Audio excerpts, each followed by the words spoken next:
Hey there, it's Joey from Flow with Joe, a meditation and mindfulness channel. And I'm really glad you're listening today because this is not the episode that I imagined having. I actually had a complete episode recorded. I went through and made the cover art, created the social post content, and everything was good to go. I was discussing how to get into flow state, what it is, pretty much living a life of ease, finding more joy in your day-to-day, giving you an insight into my toolkit, the things that have helped me on this, 13 plus year long journey. And the next day I woke up and I felt so miserable and I had such incredible impostor syndrome. And I thought, no one wants to listen to this. I'm not worthy. I can't even, have 2 nice days in a row. Whoa, what business do I have doing this? And I was feeling sad again. And I was, after having a really good streak, good enough for me to plan this podcast and be ready to put it out there. Before we get too far into it, I just want to say you can subscribe to my channel on YouTube or on the podcast app at Flow with Joe, where I post new episodes every week. Getting back into this one, what I realized is that after recording the first episode, talking about how I had a bad day and how I got around it, and then after I had the next bad day, basically went through my entire toolkit. That's what I'm going to talk about today, is that every day is different. And it is so important for you to have different tools because it was those tools that got me through the next day, which was yesterday. And now I have a new episode 1. I mean, maybe I'm just going to continue on and my episode is just going to be about all these bad days I have in a row. And you know what? That's fine. The day that I had yesterday was I woke up, thoughts just kept adding up one after another of you're not good enough at this. Clearly, you're not ready to post the podcast. You don't have enough experience. I guess like 13 years isn't enough. But you really start to believe, and I'm sure many of you can relate, this voice in your head of these things that either you've been telling yourself it or other people have told you it, and you just believe it, and it becomes your identity. And when I talked about in the episode that in some way, shape, or form, it's going to come out, you're going to be able to hear it. It was about awareness. It was about understanding the difference between, is this me talking, or is this some loop in my head? And they both sound like your voice. So it can be tough sometimes to distinguish it, but does this feel good? Or does this sort of feel like rumination or a product of rumination? What I want to talk about today is that you cannot do it on your own.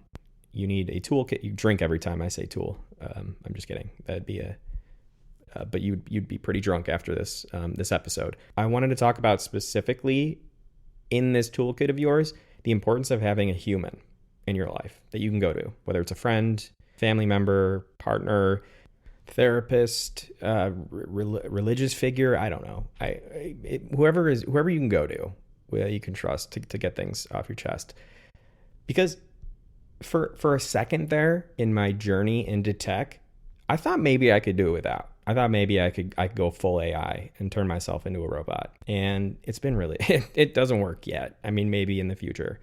It was my partner who helped get me out of it. What happened was in the first episode I was talking about, I went for a run, and the run is what helped me. Okay. So this next day, I'm like, I feel really bad today, much worse than I did on the original day I was going to talk about. And so then I was like, all right, I know what to do. I'm going to go for a run. That's going to help. So I go for a run per the recommendation of my partner. We'll call her Brooke for today's purposes. And she encouraged me to put on a playlist, music that's upbeat that I would enjoy. And so I'm doing all these things. I'm focusing on my breath as I'm going. I'm fortunate enough where I can run on it's a tiny little treadmill, but I face the city and it looks nice. And so I'm trying to just be present, but my thoughts are still racing like crazy. And I get off the treadmill and I go, I'm still not happy. She says, you don't have to be, just be proud you went for a run. And I was like, okay, that's a good point. But I'm still, upset or whatever. In my head, it's just like, how can I post this podcast? How can I continue with this podcast? So I'm going, I go into the bathroom and I'm like taking a shower, and there are things in there that I decide that I'm going to do. And it's breath work. And breath work has been something so important. I'm doing this, and I'll talk about it in a future episode, exactly what I did. I'm doing that, and I'm starting to feel better. After I'm done, I get out, and Brooke is there to make me laugh. She's there to tell me to get out from under the hood, because sometimes I can just get lost in this stuff. When you reflect so much, it doesn't leave room for moving forward. Too much reflection, not a good thing. Sometimes I can get lost doing it. Or she'll encourage me times to watch something funny. I got a pep talk from a real human. But I will say, I'll put the information in the show notes. If you really don't have anyone, I do have chatbots you could talk to. And they're they're relatively successful. I mean, there's been like 55,000 users of them and I don't know, like 700,000 messages sent to them. But back to the human element I was talking about. From Brooke, I got a pep talk, and it was more of a don't stop worrying about these things. These are lies that you're telling yourself, that you're a bad person or that you're not worthy of sharing these things. And don't put so much pressure on yourself. Just record yourself talking. You enjoy doing that. I've also been doing it. I have a podcast from when I was 4, if you would even want to call it that. It was literally just talking about shit, like literal poop. A duty, man. I am too. This show is called Potty Talk. We're back in the country farm.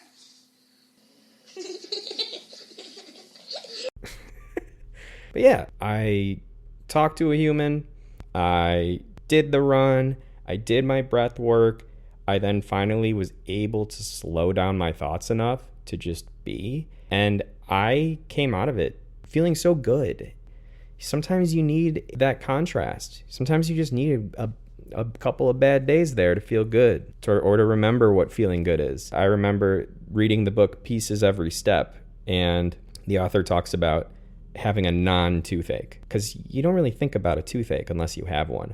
But if you don't have one right now, apologies if you're experiencing one right now, but if you don't, appreciate not having tooth pain right now. And the last thing that she said that really stuck with me too is you're right where you need to be. And that's true for me and true for you listening. You are exactly where you need to be right now. You can't change that. You are right there. And I want to provide you with tools to help you on this journey, because I have collected so many of them and built a system for myself, and this will allow you to build one for you too. It's about enjoying the highs and being able to navigate the lows. And when you can do that, your entire life falls into place. I have been the person that, I had 3 years of panic attacks that I overcame. I couldn't get out of bed because of how depressed I was, and that was up until last year. And that's when everything started to click. I have done so much stuff in the mindfulness field. I've done a ton of therapy, all different kinds. I also have ADHD, but that's the thing, is that it's not my identity. It's not like I walk around being like, I'm ADHD. I'm depressed. I'm this, I'm that. I am me, and I have a set of tools that help me navigate life. I believe that by listening to this week after week, you don't know where you're going in life, or you suffer from impostor syndrome or negative thoughts. If you are at a crossroads, I'm a guy that's I've quit without jobs lined up many times. Okay, I've taken these risks, and I know that's not for everyone. I realized that I was put here on this planet to have these experiences, and I was put here to help people. I finally feel like I'm in a place where I can help people. And that's the plan with Flow with Joe, is I'm going to be sharing with you all sorts of things that can take you out of a rut. I do believe that you're worthy and able to live a fulfilling life. Despite what you see around you, you can from there figure out what your heart's desire is and go after it. If you're not feeling motivated, been there. Burnt out, definitely been there. And we'll go through all of that on a later one. But just know, I'm in your corner. We can get you into that state of flow. Thank you so much for listening. I hope you enjoyed this. And if you have someone that you know, friend, family member, I don't know, someone that comes into your coffee shop, if you feel like they could benefit from this, send it their way. I appreciate it. And until next time, I hope you have a great day, and we will find your flow.